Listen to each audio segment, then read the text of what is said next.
51절 코시 구루사 정리 증명 단원을 공부하도록 하겠습니다. 코시의 정리는 이미 앞절에서 우리가 증명까지 했었는데요. 이 절은 코시 구루사 정리를 증명하려고 합니다. 코시는 1825년에 아주 유명한 다음과 같은 코시의 정리에 대해서 증명을 했었죠. 함수 FZ가 단순 닫힌 경로 C 내부 안에 있는 모든 점에서 해석함수이고 F'이 연속이라면은 그 C를 따르는 그 패곡선 C를 따르는 FZ의 복소 선적분 값은 0이다라는 것을 증명했습니다. 자, 그런데 구루사라는 같은 프랑스 수학자는 1900년에 코시가 증명했던 F가 C 내부 안에서 해석함수이고 F'이 연속이라는 조건 이 두 가지 중에서 만일 F'이 연속이라는 조건을 빼도 과연 복소 선적분 값이 0이 될 수 있을까 하는 것을 연구를 했고요. 마침내 1900년에 이와 같은 것을 논문으로 발표를 합니다. 그래서 오늘날은 코시 구루사 정리라고 해서 바로 앞 시간 끝부분에 다뤘던 이 내용입니다. 복소함수 FZ가 단순 닫힌 경로 C 내부 안에서 해석함수이기만 하면 F'이 연속이라는 조건은 없죠. 해석함수이기만 하면 그 C를 따르는 패곡선 C를 따르는 복소함수 FZ의 선적분은 0이 된다라는 것이 바로 코시 구루사 정리입니다. 자, 이제 우리는 이 코시 구루사 정리를 이 절을 통해서 우리가 증명하려고 하는데요.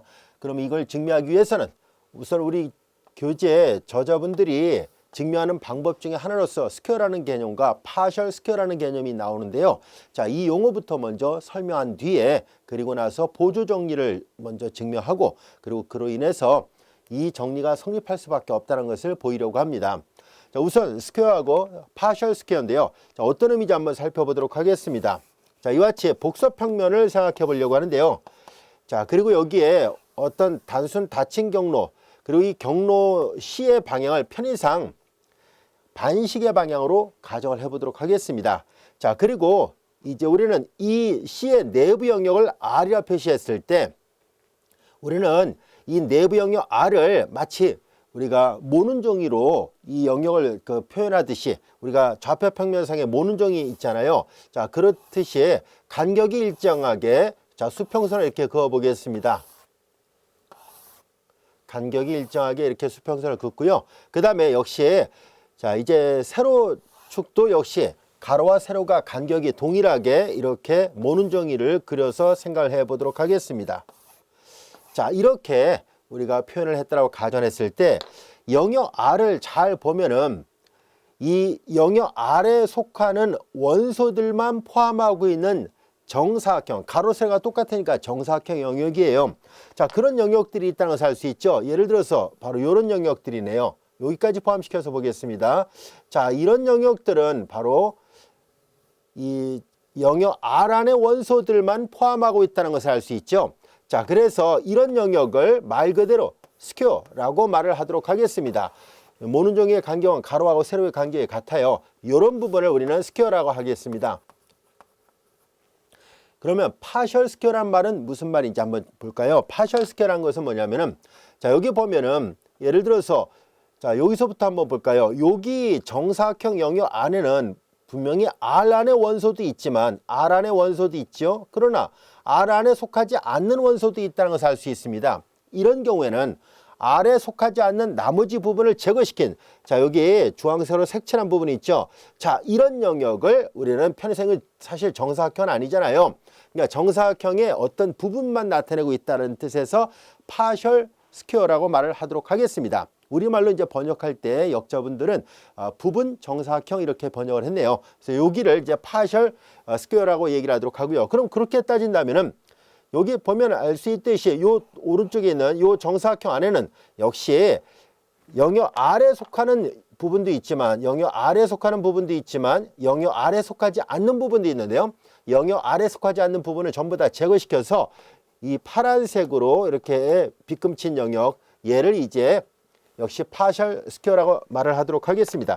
자, 이렇게 따진다면은 여러분들이 보면 알 수 있듯이 파셜 스퀘어가 중간중간에 많이 있다는 것을 알 수 있어요. 여기도 이렇게 보면 여기도 있고요. 또한 여기도 있죠. 자, 이렇게 파셜 스퀘어 부분들이 있다는 것을 알 수 있습니다. 자, 이런 부분들을 이제 색칠해서 다 구별을 해 보도록 할게요. 자, 여기도 이런 부분이 있죠. 자, 그럼 이제 이렇게 스퀘어가 되는 부분을 제한 나머지 부분들은 보다시피 다 파셜 스퀘어가 되는구나 라는 것을 알 수 있을 겁니다. 자, 어떤 내용인지 충분히 여러분들 이해할 수 있겠죠. 자, 이제 이렇게 해서 여기는 이제 이쪽 부분이 되겠네요. 자, 조금이라도 R에 속하지 않는 원소가 있다면 그런 영역은 바로 제거시키고 R에 속하는 것만 빗금을 쳐서 나타나는 이 영역이 바로 파셜 스퀘어예요. 자, 파셜 스퀘어라는 말 뜻 이해할 수 있겠죠. 자, 이제 그러면 여러분들 이 모양을 잘 보면 알 수 있듯이 C의 내부 영역 R은 이와 같이 스퀘어하고 유한계의 정사각형 부분과 그리고 또한 이 영역도 기껏해 유한계겠죠. 역시 유한계의 파셜 스퀘어들로 인해서 덮어질 수 있다라는 것을 알 수 있습니다. 그래서 이런 걸 우리가 이제 커버, 덮개라고 얘기를 합니다. 자, 이제 이렇게 메꿀 수 있다라고 생각하면 됩니다. 영역 R을 스퀘어하고 파셜 스퀘어들의 유한계의 스퀘어하고 유한계의 파셜 스퀘어들의 결합으로 이렇게 채워놓을 수 있었구나라는 것을 알 수 있습니다.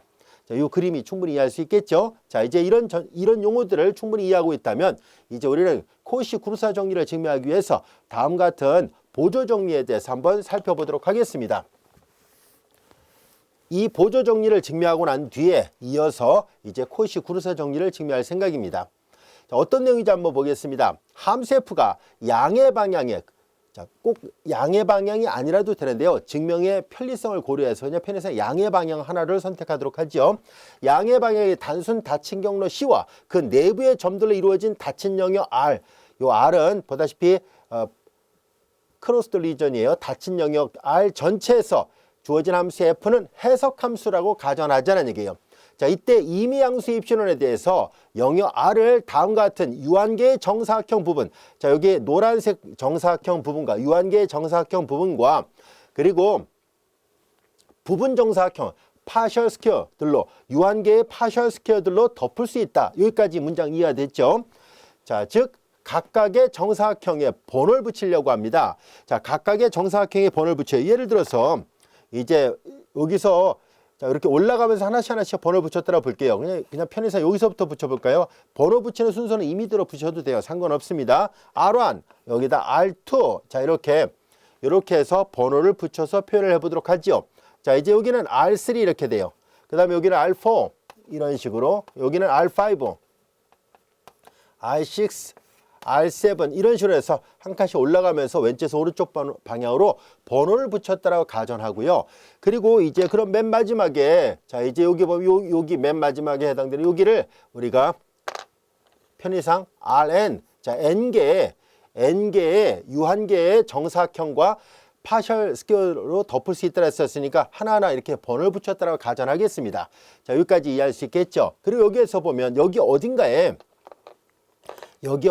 보면 여기 RJ번째 영역이 있겠죠. 그것이 이렇게 노란색으로 표시했던 스퀘어일 수도 있고 또는 이렇게 파셜 스퀘어일 수도 있겠죠. 자, 어딘가에 RJ번째 영역이 있었다라고 가정을 해보겠습니다. RJ번째 영역이 있었다라 볼 때 자, 이제 각각의 정사각형, 요 노란색 정사각형이거나 또는 여기 파셜 스퀘어 안에 어떤 고정되어 있는 점 여기 RJ 안에 속하는 것을 ZJ라는 것뿐입니다. 물론 여기서 RJ가 그냥 여기다 그려놨습니다. 이게 RJ일 수도 있고 이게 RJ일 수도 있어요. J는 1부터 N까지니까 여기서부터 여기까지 다 말을 하고 있습니다. 전체 N개의 정사각형과 그리고 파셜 스퀘어 부분 정사각형들로 덮어놓은 이 영역 R은 자, 이제 각각의 이 각각의 요 영역 안에 속하게 되는 고정된 어떤 ZJ가 존재하여 이 ZJ가 아닌 이 영역 안에 있는 다른 점들을 Z라 놓겠습니다. 여기 보면 Z라고 되어 있어요. 이 영역 안에 놓이는 이 점 말고 다른 점을 Z라 놓자는 얘기예요. 여기 어딘가에 이걸 Z라 놨었을 때 자, 다음 같은 조건을 한다라는 것을 보이려고 합니다. 다음 부등식이 성립합니다라는 얘기예요. 자, 이걸 다시 한번 써볼게요. 이 부등식은 뭐냐면 Z-ZJ예요. Z하고 ZJ는 서로 다른 값이라 얘기를 했거든요. 그래서 당연히 이건 0이 아니니까 나눗셈을 할 수 있고요. 그 다음에 함수 FZ-FZJ예요. 함수 FZ가 이 영역 안에서 해석함수라 얘기를 했거든요. 자, 이거는 마치 미분적분해서 본다면은 이거는 이제 평균 변화의 형태로 돼 있잖아요. 겉보기에 모양 자체가. 그럼 마이너스 f 프라임 zj, 즉 이 함수 f가 해석 함수니까 당연히 미분 가능하거든요. 이 안에 있는 모든 점에서 해석 함수니까 각각의 요 ri, r1부터 rn 사이에는 이미 어떤 영역 안에 있는 각 점 zj에서 당연히 미분 가능할 텐데요. 이거의 크기가 입실론보다 작다라는 것이 성립한다는 얘기예요. 자, 이제 이게 성립한다는 것을 먼저 확인한 다음에 문제를 생각해 보도록 하겠습니다. 자, 이제 이 부등식이 성립하는 것을 증명해 보려고 하는데요. 자, 우리는 여기에서 각 RJ 안에 이런 조건을 만족하는 ZJ의 존재성을 보장할 수 있을까요? 라는 이 문제부터 먼저 해결을 해보려고 합니다. 각각의 영역 안에는 이런 ZJ가 분명히 존재합니다. 그래서 이 존재성을 보이기 위해서 우리는 귀류법으로 증명을 해보도록 하겠습니다. 다시 말해서 각각의 영역 안에는 이와 같은 이 부등식을 만족하는 ZJ가 존재하지 않는다라고 가정을 했을 때 쭉 계산해 보니까 모순이 나온다라는 것을 보임으로 해서 결국은 각 요 영역이 RJ잖아요. 각 RJ 안에는 이런 고정점, 이런 부등식을 만족하는 ZJ가 존재할 수밖에 없다라는 것을 보이려고 합니다. 자, 이제 그래서 우리는 귀류법으로 증명하려고 합니다. 다시 말해서 이제 우리는 이런 ZJ가 존재하지 않는다라고 가정을 해보겠습니다. ZJ가 존재하지 않는다라고 가정했을 때 모순이 나온다는 것을 보이도록 하겠습니다. 자, 편의상 RJ를 여기로 잡았으니까 이 영역을 좀 크게 확대해서 생각을 해보도록 하겠습니다.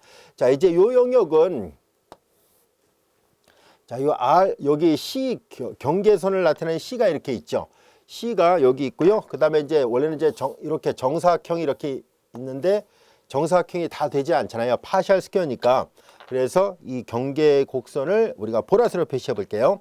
자, 요렇게 지나고 여기는 이제 없는 부분이에요. 그러니까 요걸 지금 그렸다라고 생각하면 돼요. 자, 이제 요런 모양입니다. 이거 직선은 아닙니다. 이제 곡선이란 걸 강조하기 위해서 이렇게 휘어서 놓겠습니다. C의 일부분입니다. 그 다음에 이제 나머지는 바로 이렇게 원래는 이제 정사각형으로 되어 있어야 되는 부분이에요. 자, 이제 이 안에 이런 조건을 만족하는 ZJ가 존재하지 않는다라고 가정을 해보는 거예요.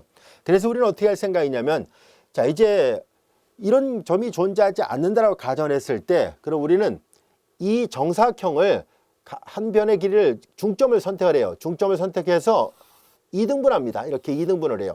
자, 여기에서 만약에 우리가 파셜 스퀘어를 잡지 않고 이렇게 이 안에 들어있는 그냥 스퀘어를 잡았다라고 가정한다면 그것도 마찬가지로 그렇게 하면 돼요. 만약에 이렇게 요런 파셜 스퀘어가 아니라 그냥 스퀘어를 잡았다면 얘도 마찬가지로 이 안에 ZJ가 없다라고 가정한다면 중점을 연결해서 이렇게 잡으면 돼요.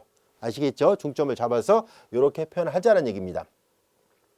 자, 이제 그러면 이제 이렇게 해가지고 처음에 이 정사각형 이 영역과 이 파셜 스퀘어 영역을 우리가 편의상 우리 교재에 나와 있는 것처럼 시그마 제로라 놓겠습니다. 이런 경우라면 이 정사각형 전체가 시그마 제로, 이런 경우라면 요 영역을 시그마 제로라 놓은 것 뿐이에요.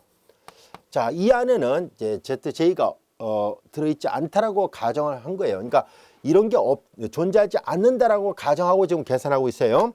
자, 그래서 이렇게 그러면 이제 이런 정사각형이든 스퀘어 파셜 스퀘어든 간에 그냥 스퀘어든 파셜 스퀘어든 간에 만약에 그런 ZJ가 존재하지 않는다라고 가정을 했을 때 그러면 이렇게 등분을 하라는 얘기예요. 얘도 마찬가지로 이렇게 등분한 뒤에 이 경우는 그 다음에 이 네 개 중에 어느 하나를 그냥 또 선택을 해요. 이 하나를 선택하고 그걸 시그마 1이라 하자는 얘기입니다. 편의상 이제 이걸 시그마 1이라 놓도록 하겠습니다. 이 경우도 마찬가지로 우리가 하는데요. 자, 여기서도 마찬가지로 그냥 편의상 여기도 그냥 아무거나 이제 시그마 1 이렇게 놓도록 하겠습니다. 어느 위치에 시그마 1을 잡아도 사실 상관은 없습니다. 자, 이렇게 잡았더라 볼게요. 자, 얘랑 똑같이 여기서 잡아볼까요? 사실 어느 위치에서 잡든 간에 상관은 없습니다.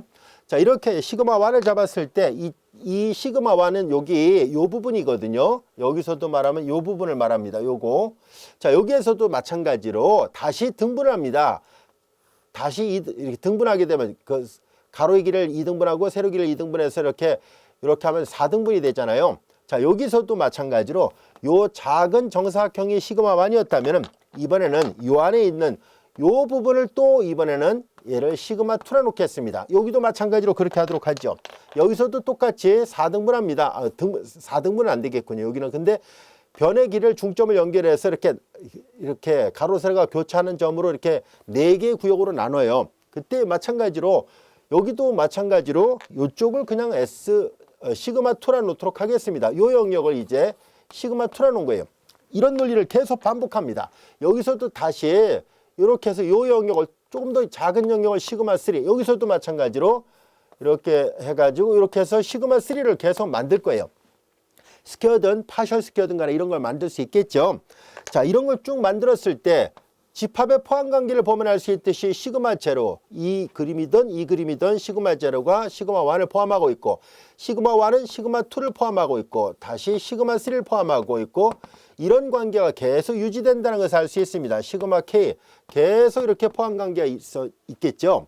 자, 이제 그럼 여기서 이걸 이제 축소 영역이라 합니다. 이렇게 영역을 자꾸 축소를 하다 보면은 이때 이 안에는 계속 가다 보면은 이 모든 이 작은 영역 안에 공통으로 들어있는 그런 점이 반드시 존재합니다. 자, 그래서 모든 시그마, 이거 첨자를 J라 놓겠습니다. 편의상.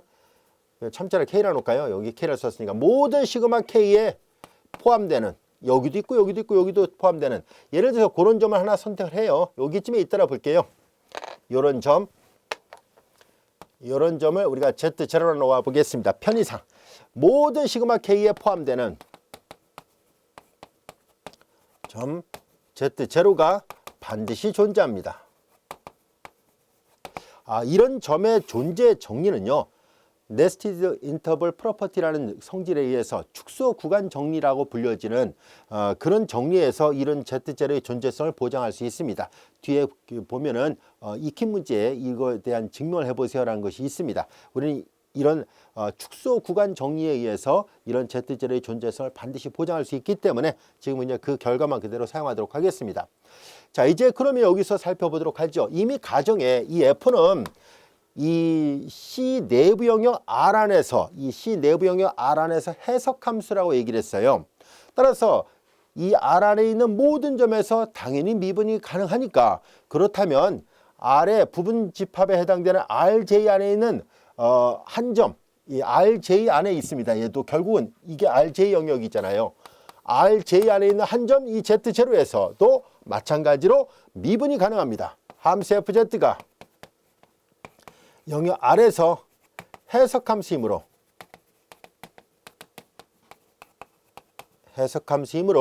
당연히 FZ는 R 안에 있는 R의 부분 집합인 RJ 안에 있는 한 점 Z0에서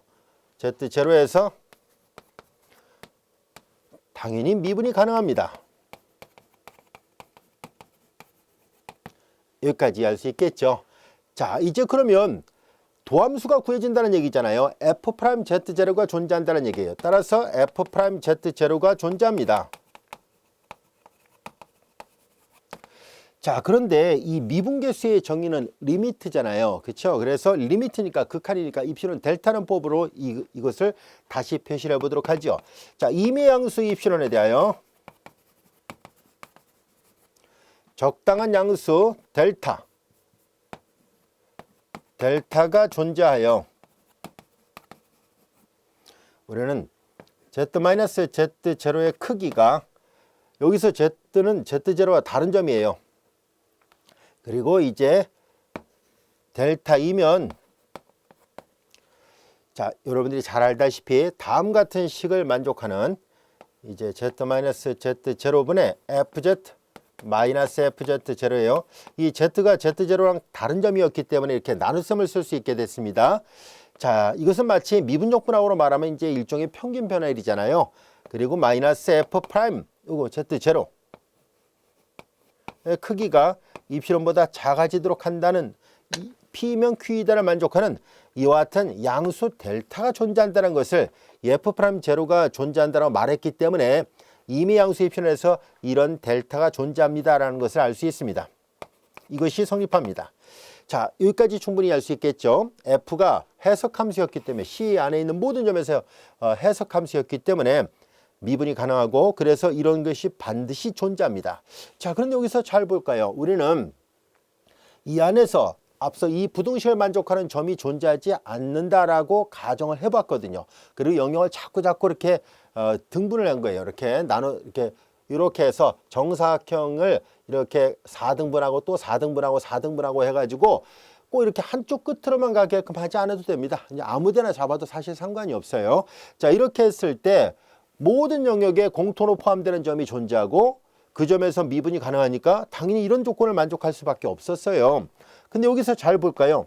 그런데 우리는 이런 걸 만족하는 점이 RJ 안에 존재하지 않는다라고 가정했는데 이 RJ 안에 속하는 이런 점이 없다라 했는데 여기 잘 보세요. Z0가 여기서 ZJ 역할을 한다라고 볼 수 있겠죠.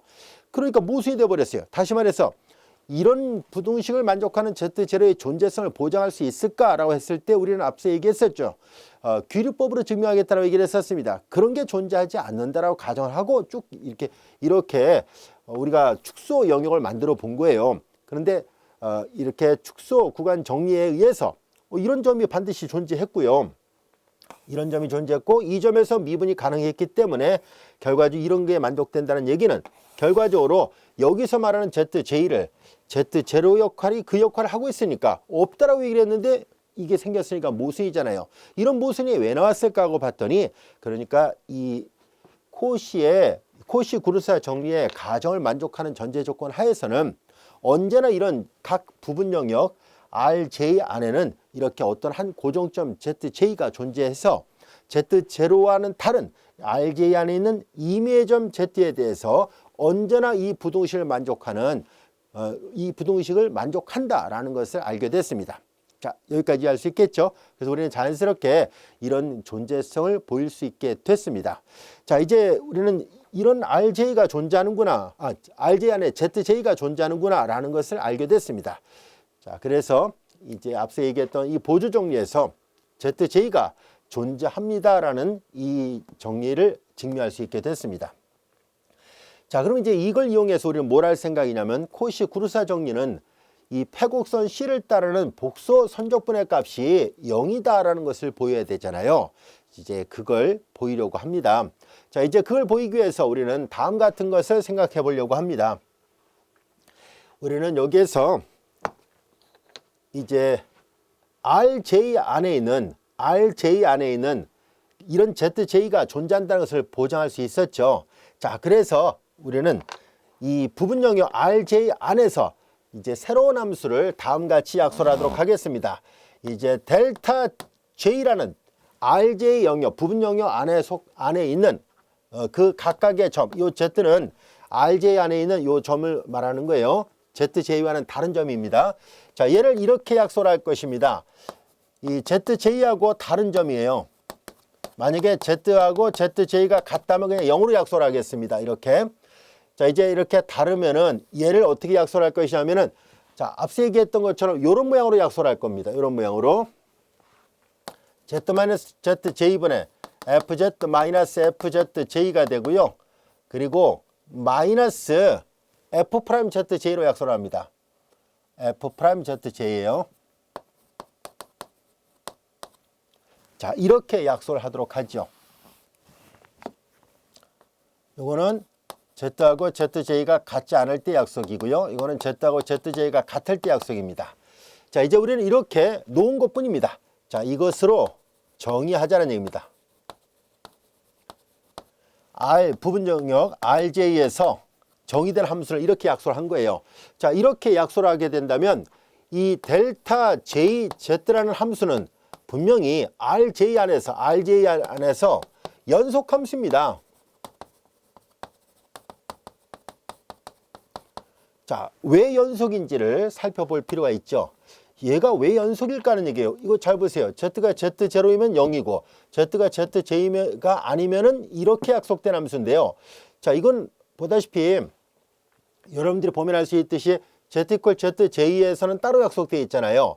그러면 이런 형태가 연속이 된다는 얘기는 정확하게 말하면 이제 조건 연속이란 것을 말합니다. 조건 연속은 뭐냐면 극한값은 존재하는데 함수값이 존재하지 않았을 때 극한값하고 함수값이 같아지도록 함으로 해서 연속이 되도록 만드는 것을 말하죠.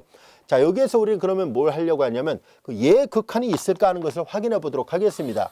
얘 극한이 만약에 0이 된다면, 자, 이제 그러면은 극한값하고 함수값이 같아지니까 연속이다라고 말할 수 있잖아요. 그래서 실제로 그런지를 한번 보겠습니다. 자, 우리는 z가 zj였을 때는 0이잖아요. 그러니까 극한값하고 함수값이 같은지를 보려고 합니다. z가 zj에 갔을 때 델타 j, z의 극한을 계산해 보려고 하는데요. 자, 여기에서 이 극한을 계산을 해 보면은,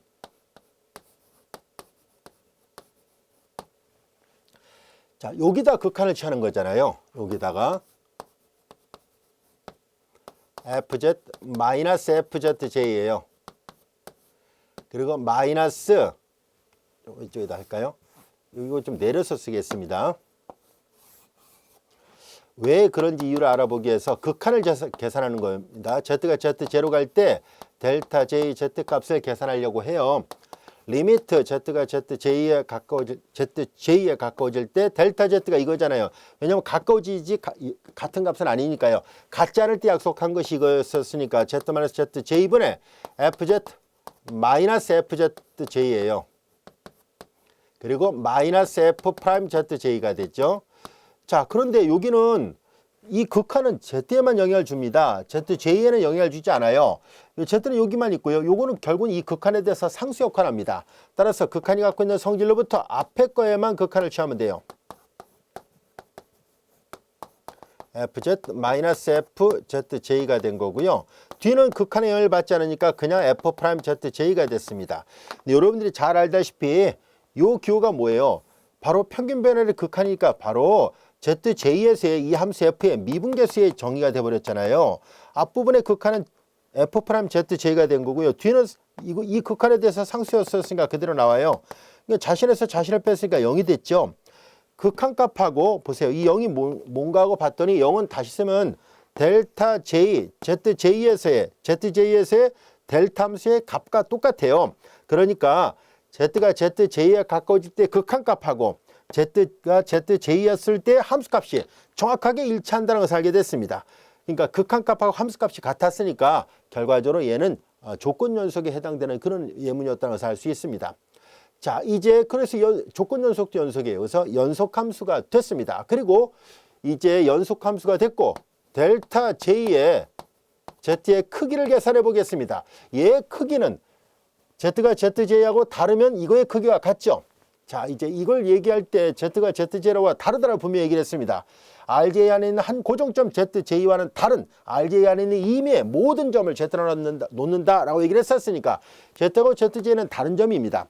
자, 그러다 보니까 다르니까 요거에 해당되거든요. 요거의 크기를 계산해 보세요. 요거의 크기는 이게 정확하게 이게 여기서 말하는 델타 j z와 같다는 것을 알 수 있습니다. 따라서 델타 j z의 크기는 이필원보다 작다는 것을 알게 됐습니다. 연속함수이면서 이런 델타 j z의 크기가 이필원보다 작게 되는구나 라는 것을 알게 됐습니다. 여기까지 알 수 있겠죠. 자, 이제 우리는 그렇다면은 요 지웁니다. 요 그림도 지워도 되죠. 이제 다음 같은 것을 생각을 해 보도록 하겠습니다. 우리는 여기 나와 있는 요 델타 j라는 이 함수의 정의를 약간 변형을 하도록 하겠습니다. 이 함수를 약간 변형해서 생각해 보려고 하는데요. 자, 여기에서 z가 zj와 같지 않을 때를 생각합니다.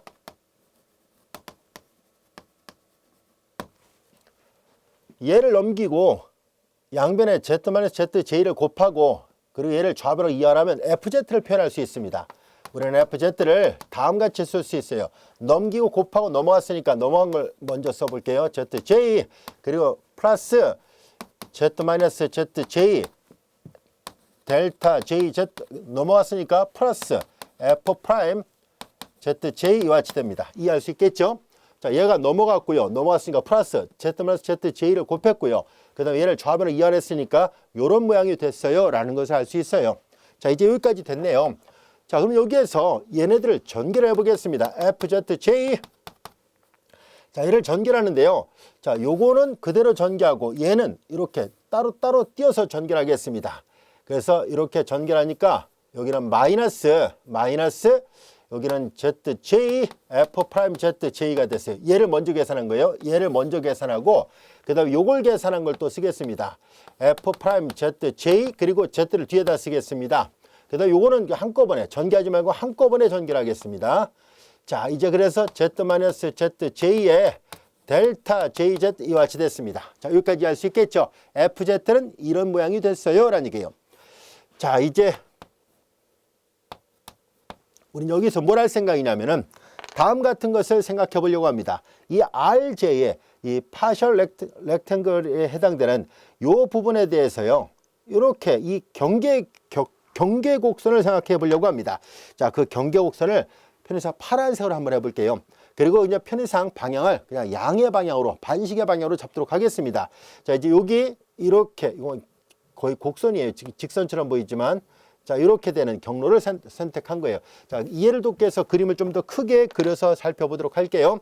처음에 이렇게 돼 있었던 정사각형이 있었다가 요 부분이 뭐 이런 식으로 지나갔다고 볼게요. 요거 지워버린 거예요. 자, 파셜 렉탱글을 만든 거예요. 자, 이제 여기에서 우리는 자, 이 파란색 경로는 뭘 나타내냐면 이렇게 오고 이렇게 진행하고 이렇게 가는 편의상 양의 방향의 이 경로를 CJ라 놓으려고 합니다. 이 내부 영역은 RJ가 된 거고요.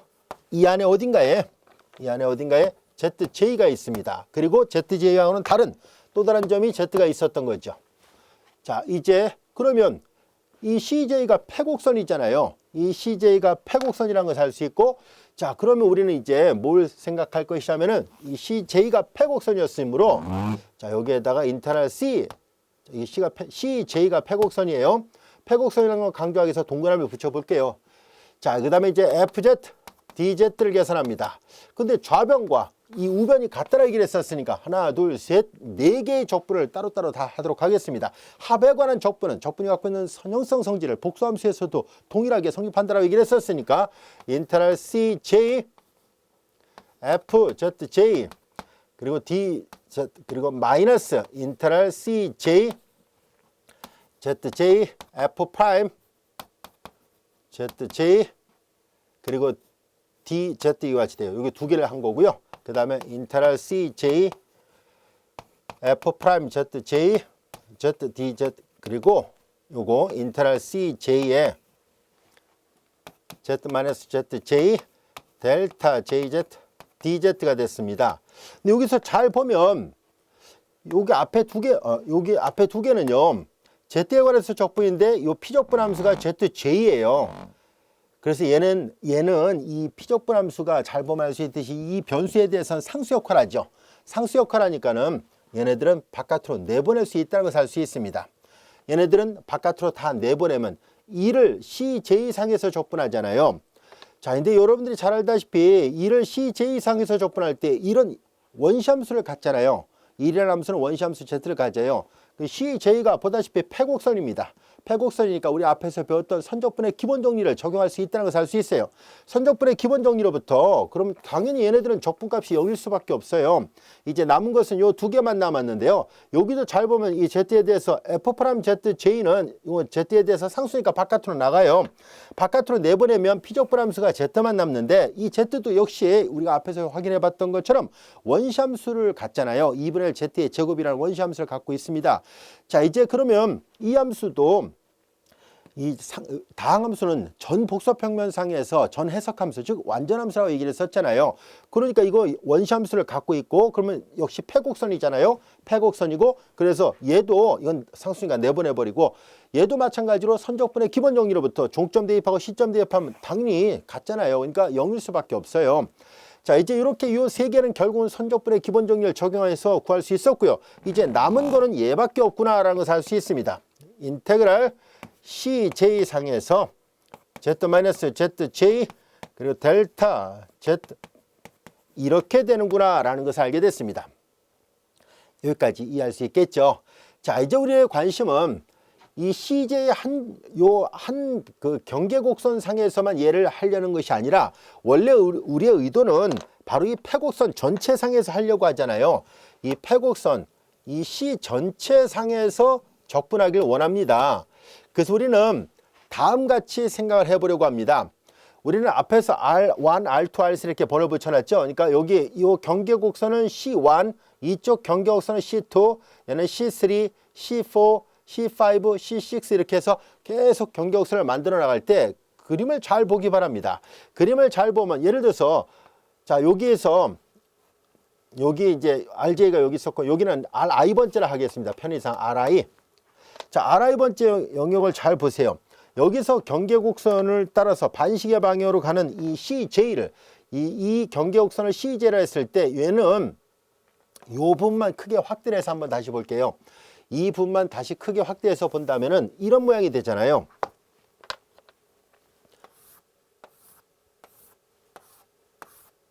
자, 이 정사각형으로 자른다 했었으니까 자, 이렇게 좀 더 이렇게 보겠습니다.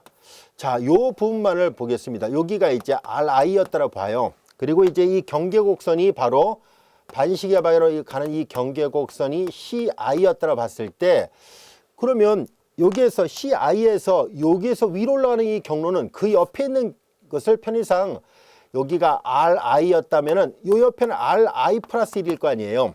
그럼 그 옆에 있는 경로는 이제 이렇게 역시 반시계 방향으로 가는 이 경로는 CI 플러스 1로 봤을 때 여기 노란색 올라가는 경로는 파란색 이렇게 내려오죠. 올라가고 내려오니까 자 이제 이 모양을 잘 보면 직선 경로를 따라서 이 시점과 종점이 바뀌었잖아요. 그러니까 여기서 RI에서 올라가는 이 경로상에서 적분은 RI 플러스 1에서 내려오는 경로상의 적분하고 상수가 돼서 0이 되어버립니다. 이런 원리를 한다면은 요 위에 있는 여기서 이렇게 올라가는 것은 요 위에 있는 것을 다른 색깔로 해볼게요. 요 위에서는 이렇게 초록색으로 이렇게 반시계 방향으로 한다면 방향을 일정하게 계산하기 좋게 그냥 다 같이 반시계 방향으로 한 거예요. 얘는 이렇게 가는 이 노란색이 이렇게 갔었는데 노란색이 반시계 방향으로 갔는데 초록색은 또 가면서 이렇게 오잖아요. 그러니까 여기만 놓고 본다면 밑에 있는 경로상에서는 이렇게 가고 위에 있는 경로상이 이렇게 하니까 얘하고 얘는 상쇄된다고 해서 할 수 있고 같은 논리로 얘네들 전부 다 상쇄됩니다. 따라서 우리는 각각의 CJ를 여기 C1부터 CN까지를 다 더해버리려고 합니다. 다 더하면은 결과적으로 이 안에 이렇게 수평선들 있죠. 이런 수평선들을 따라가는 적분하고 이렇게 수직선을 따라가는 이 적분들은 모두 다 상쇄돼서 0이 되어버립니다. 이제 남은 것은 뭐만 남았겠습니까? 이 주황색으로 표시했던 겉에 테두리를 나타내는 C만 남는다는 것을 알 수 있어요. 이해할 수 있겠죠? 자, 그래서 우리는 얘네들을 전부 다 더해버릴 겁니다. 얘네들 모두 다 시그마를 취해보도록 하죠. 이 조건을 활용할 거예요. 잠시 후에 얘네들의 모두 다 시그마를 취한 결과를 생각해 보도록 하겠습니다. 그래서 우리는 이제 여기에다가 시그마 이제 J가 1부터 N까지 J는 이제 계속 C1 여기부터 C1, C2, C3 이렇게 해서 CN까지 있었더라 볼게요. J가 1부터 N까지 다 더했습니다. 인터널 CJ 그리고 FZ, DZ예요. 근데 앞서 얘기했었죠. 이걸 다 계산했다는 말은 무슨 말이에요? 여기 수평선들 그리고 수직선들을 서로 가고 오고 서로 다 상쇄돼서 다 지워지니까 이걸 다 더한 것은 결과적으로 뭐와 똑같을 수밖에 없어요. 바로 이 주황색으로 표시했던 인테그랄 요 C상에서의 패곡선을 따르는 C상에서의 주어진 함수 FZ, DZ를 계산한 것과 같다는 것을 알 수 있습니다. 여기까지도 이해됐죠? 자, 이제 그러면 이걸 보세요.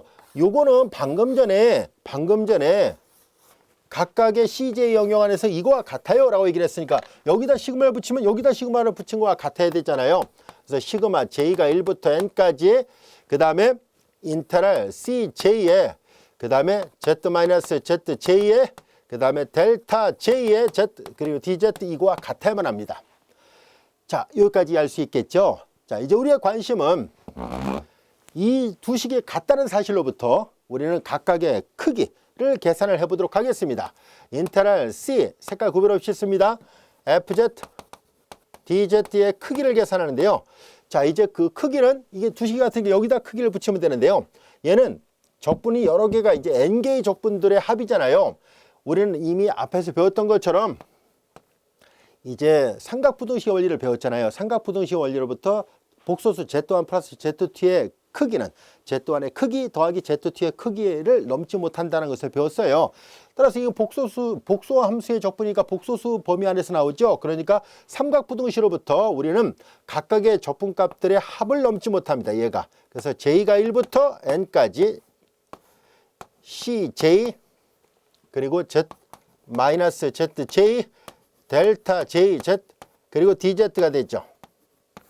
자, 그리고 우리는 앞에서 배웠었죠. 복수함수 FZ의 크기보다는 인테럴 이걸 배웠잖아요. 인테럴 FZ DZ의 크기보다는 코시 ML 부등식을 배울 때 이걸 설명했었습니다. 인테럴 C상에서 FZ의 크기 DZ 여기 편의상 형식으로 이렇게 써놓겠습니다.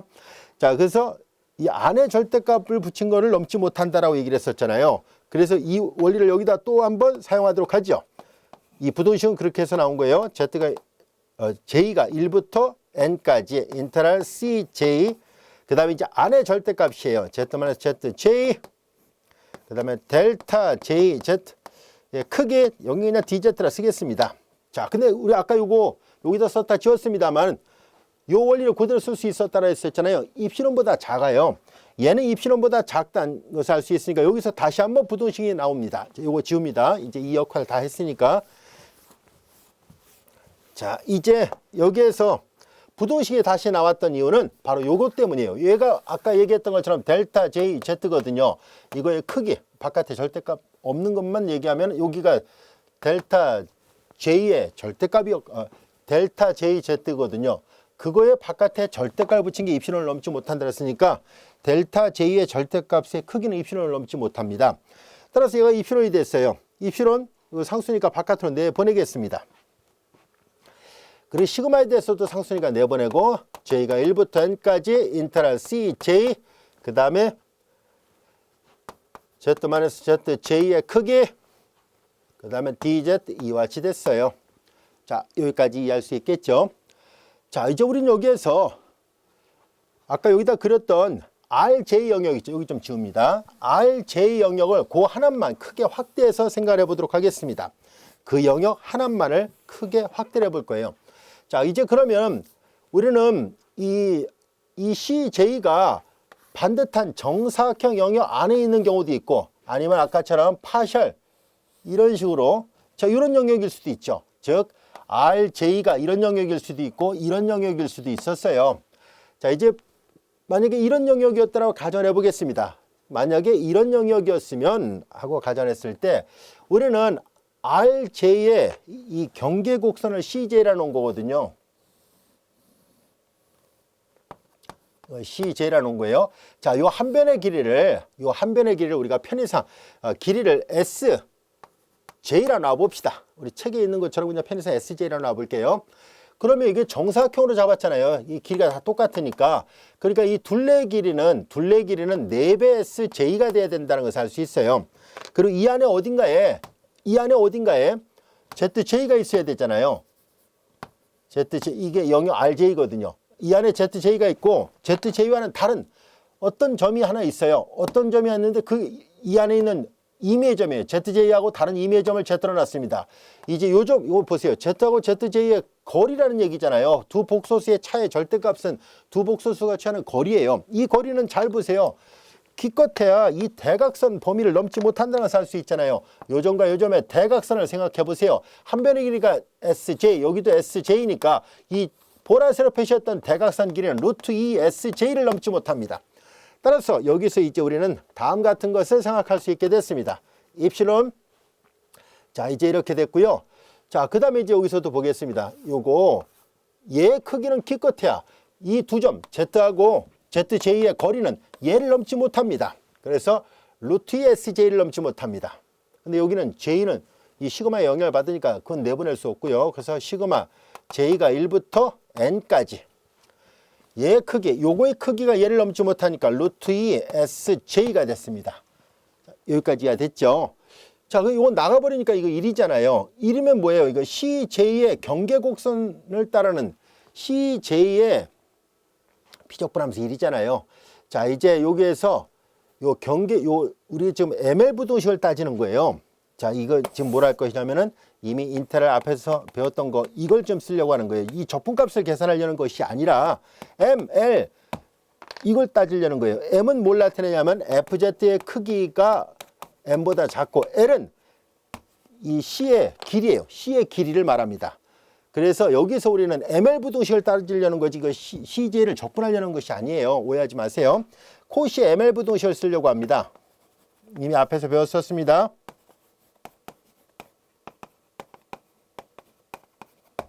자, 그래서 L은 C의 길이잖아요. 이 CJ의 길이가 하나, 둘, 셋, 네 개니까 4배 SJ라 얘기를 했었잖아요. 자, 이렇게 될 수밖에 없다라는 것을 알게 됐습니다. 자, 여기까지 알 수 있겠죠. 자, 그래서 이걸 다시 한번 계산을 해보도록 하겠습니다.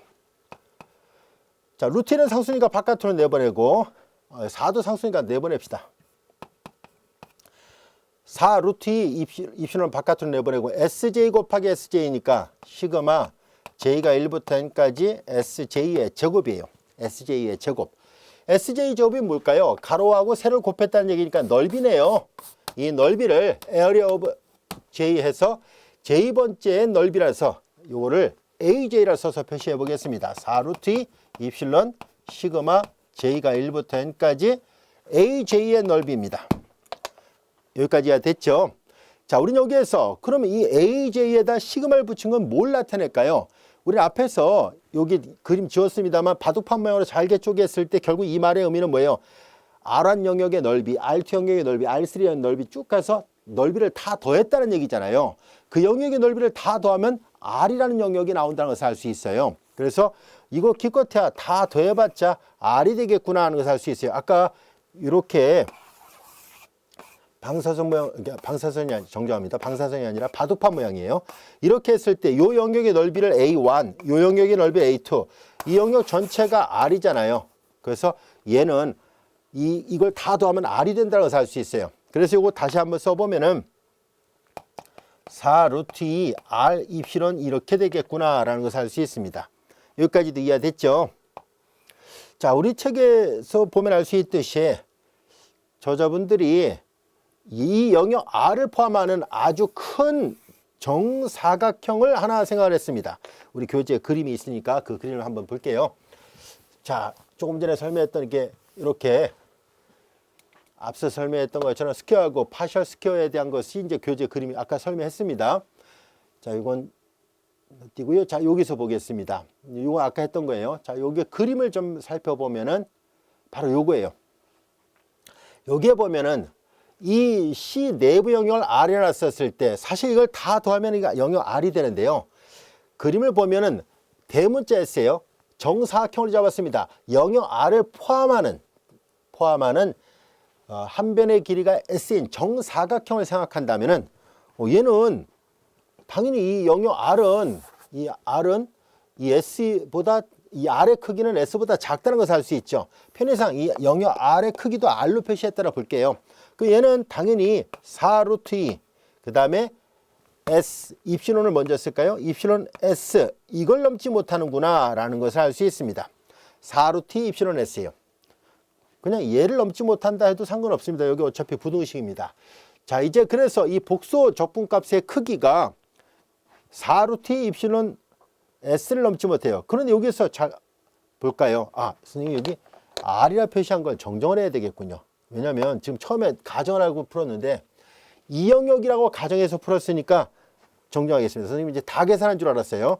요것만 한 거예요. 요것만. 아까 그림을 그렸던 것처럼 요 영역만 했으니까 R 전체는 아니겠군요. 그래서 여기서 그냥 여기서 이거 지우고 이걸 지우고 요렇게만 표시를 해 놓도록 하겠습니다. 이렇게 하고 여기 R이라 쓴 거는 이제 이거 다 할 때 얘기고 지금은 이 왼쪽 하나만 한 거거든요. 오른쪽을 아직 안 했기 때문에 그래서 이걸 더 설명을 해야 되니까 왼쪽에 요 영역 안에서는 당연히 R 전체를 나타내진 않죠. 그래서 이제 이렇게 AJ는 보다시피 요 반듯한 정사각형의 넓이들의 합일 뿐입니다. 아직 R은 아닙니다. 자, 여기까지 이해할 수 있겠죠. 그래도 역시 전체 가로가 S, 세로가 S는 S의 접을 넘지 못해요. 그래서 여기도 이렇게 쓸 수 있습니다. 여기 R이 되는 것을 뺄게요. S의 접을 넘지 못한다라는 것을 알 수 있어요. 또는 어차피 여기 반듯한 정사각형들은 R의 영역의 크기를 넘지 못하니까 여기를 R로 써도 사실 상관이 없습니다. 무방합니다. 자, 그래서 이런 부등식 관계가 얻어졌습니다. 이 부등식의 포인트는 입시론하고 관련이 있다. 이것이 포인트입니다. 입시론하고 관련이 있기 때문에 입시론은 임의로 잡은 거였기 때문에 나중에 극한을 취하려고 하거든요. 그렇게 해서 이 절대값이 결국 0으로 간다 라는 것을 말하려고 합니다. 일단 반듯한 정사각형일 때 이렇게 할 수 있었어요 라는 것을 알게 됐습니다. 자, 그 다음에 이제 요걸 해야 되겠네요. 요거는 아까 얘기했던 것처럼 요 그림 갖고 설명할게요. 지금 요걸 한 거는 바로 이렇게 반듯한 요 내부 안에 여기도 요 정도 더 있다라 봅시다. 여기도 하나 더 있다라 볼까요? 그림상으로 이제 요런 게 있었을 때 요런 영역들에 대한 것들이 결국 얘를 넘지 못했다면은 이번엔 파셜 스퀘어는 바로 여기 있는 것들이잖아요. 이렇게. 자, 파셜 스퀘어는 이런 것들이에요. 그림상으로 보면.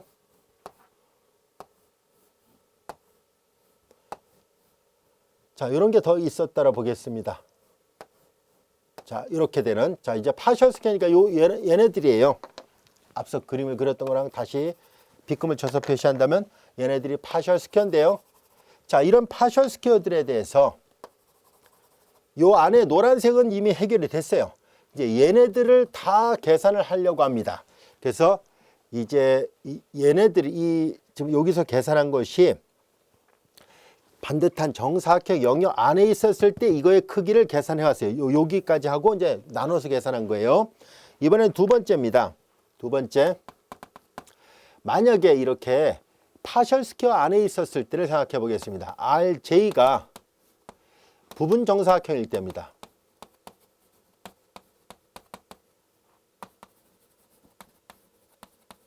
이런 영역이죠. 자, 이런 영역일 때도 마찬가지로 이제 얘의 크기하고 이 델타 J의 크기는 여전히 입시론을 넘지 못합니다. 여기가 이제 입시론을 넘지 못해요. 이 부등식을 이제 다시 생각을 해보려고 하는 거예요. 자, 그래서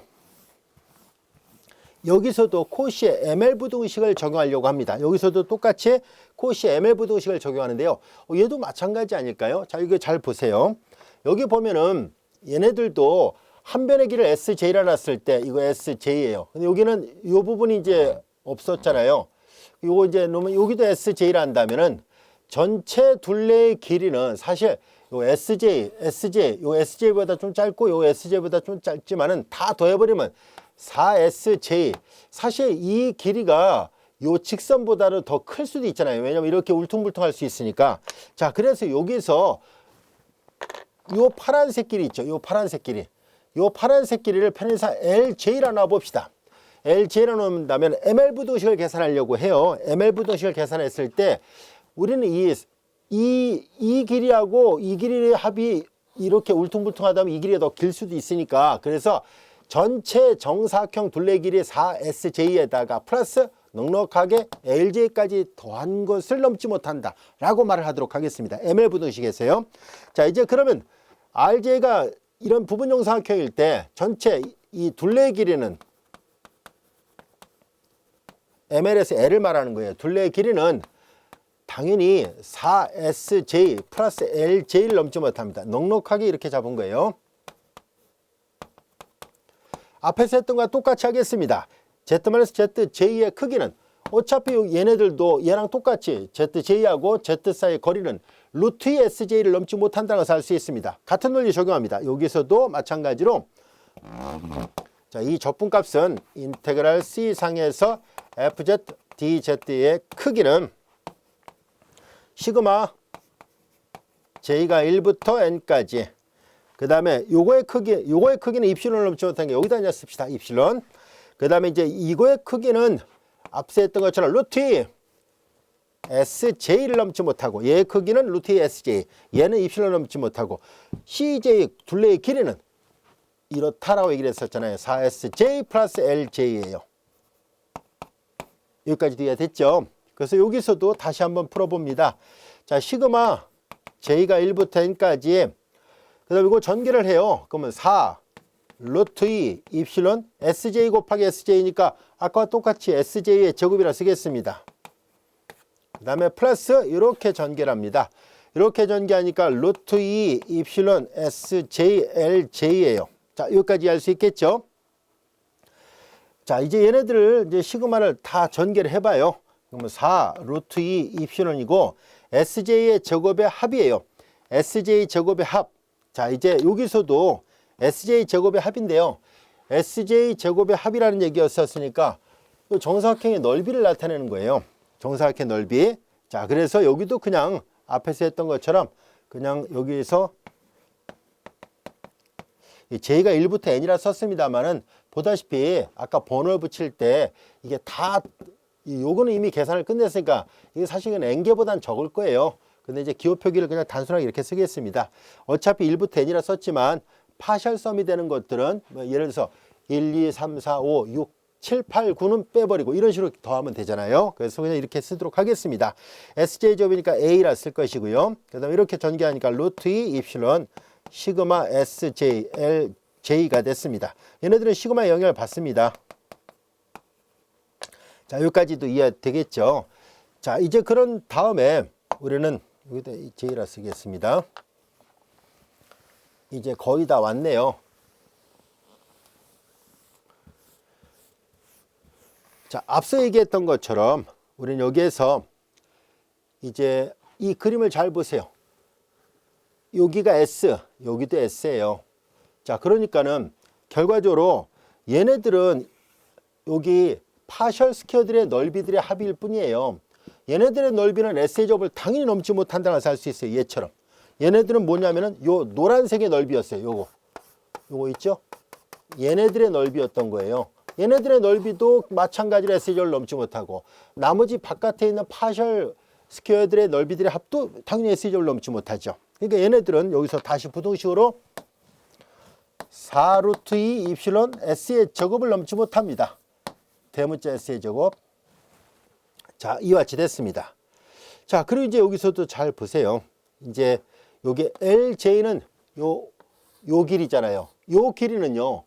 얘는 생각해 보세요. 이런 길이들이거든요. 여기가 요거 L1은 이거고 L2는 요거 L3 요거 L4 L5 요거잖아요. 이렇게 이런 것들을 다 더했다라고 가정해 보세요.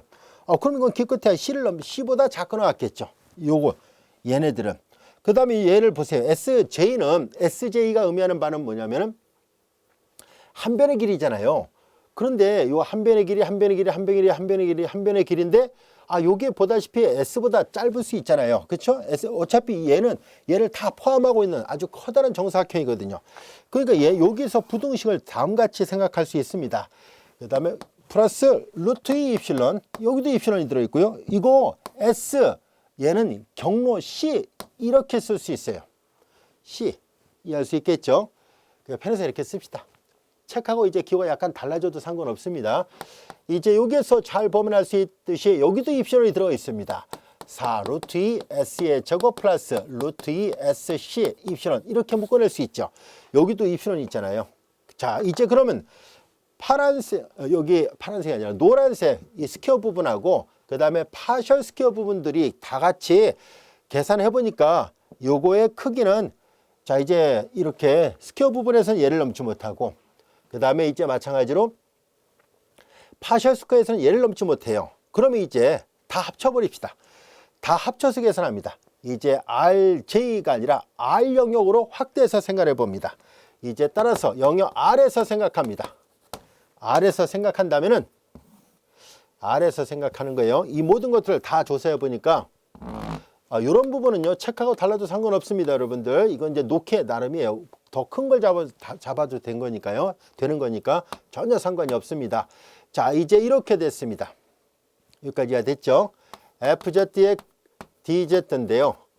이건 결과적으로 얘네들을 이 부분하고 이 부분으로 나누는 걸 합치는 거잖아요. 합치는 모양이니까 그러면 여기 보다시피 4 루트 2 입실론 S의 제곱이 있고요. 그래서 이만큼이 있으니까 뭐 넉넉 잡고 얘는 2배 이렇게 해도 되잖아요. 2배. 여기다 2배 하니까 2, 4, 8. 8 루트 2. 그 다음에 입실론 S의 제곱 더하기 얘는 그대로 써요. 이거 2개 더했다고 가정해 봐요. 그러면 이제 여기다 입실론을 묶어내려고 합니다. 그러면 4 루트 2, 4 루트가 아니라 여기 2배를 했으니까 8 루트 2 S의 제곱 플러스 루트 2 SC 입실론이에요. 여기서 C는 둘레의 길이를 그냥 편에서 실어놨다고 볼게요. 이걸 이제 그냥 실어놓으면 좀 그런가요? 둘레를 그냥 L이라 놓읍시다. L. C는 경로를 나타내니까 오해할 수도 있어서 L이라고 쓸게요. L. 이 S는 뭔지 알죠? 이 영역 R을 포함하는 아주 커다란 정사각형의 한 변의 길이에요. 자, 상수예요. 그래서 여기도 상수. 자, 결과적으로 이거의 크기가 다 계산하니까 얘를 넘지 못합니다. 이때 입신호는 처음에 잡을 때 임의로 잡았잖아요. 임의의 양수예요. 양수이므로 우리가 입신호를 0으로 보내겠습니다. 근데 여기 잘 보세요. 절대값은 당연히 음은 아니잖아요. 즉 이 값은 0보다는 커놨죠. 그런데 여기 보세요. 얘는 0보다 커놨고 얘는 기껏해야 양의 상수예요. 근데 입신호는 자꾸 줄어드니까 0으로 가죠. 우리는 여러분들이 잘 알다시피 이거 절대값을 붙였으니까 이 복소 조건값 자체는 복소수일 수 있는데 크기를 구했으니까 이 실수예요. 실수값이 0보다 커놨고 0보다 작고 났다는 얘기가 되니까 스키 정리를 적용할 수 있다는 것을 알 수 있습니다. 따라서 요거이면 우리가 스키 정리로부터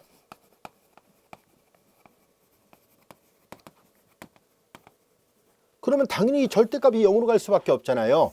이 절대값이 0으로 갈 수밖에 없다는 것을 알 수 있습니다. 인테그랄 C상에서 FZ, DZ 값이 0이에요. 이거 앞에서 배웠어요. 이 말은 곧 결과적으로 이 복수 조건값이 0일 수밖에 없다는 것을 말해주고 있습니다. 자, 이것이 바로 1900년 프랑스 수학자 구루사가 증명했던 바로 그 방법입니다. 이 증명 과정을 잘 들여다보면 F'이 연속이라는 조건을 사용하지 않았다는 것을 알 수 있습니다. 앞에서 코시의 정리는 F'이 연속이라는 조건이 있었기 때문에 우리가 그린 정리를 이용해서 문제를 풀었었죠. 하지만 코시 구루사 정리는 보다시피 그린 정리를 사용하지 않았습니다. 그래서 이렇게 해서 계산하고 그래서 결과적으로 FZ가 C 내부 영역 안에서 해석함수이기만 하면은 그럼 언제나 그 C상에서 그 패곡선 C상에서 복수함수 FZ의 선조분 값은 언제나 0일 수밖에 없다는 것을 증명했습니다. 여기까지 이해할 수 있겠죠. 그래서 코시 정리 가정과 결론, 코시 구루사 정리의 가정과 결론을 잘 구별하시기 바랍니다. 구루사의 정리로 말미암아 이제 해석함수가 얼마나 중요한 역할을 하는지를 알 수 있게 됐습니다. 즉 복소조건에서 해석함수가 차지하는 비중이 굉장히 커졌어요. 왜냐하면 그냥 FZ가 C 내부 안에서 해석함수이기만 하면은 언제나 패곡선을 따르는 복소조건이 0이었기 때문에 예로부터 파생되는 좋은 이론들이 많이 있습니다. 그런 것들을 우리가 순차적으로 하나하나 또 공부를 해보도록 하겠습니다.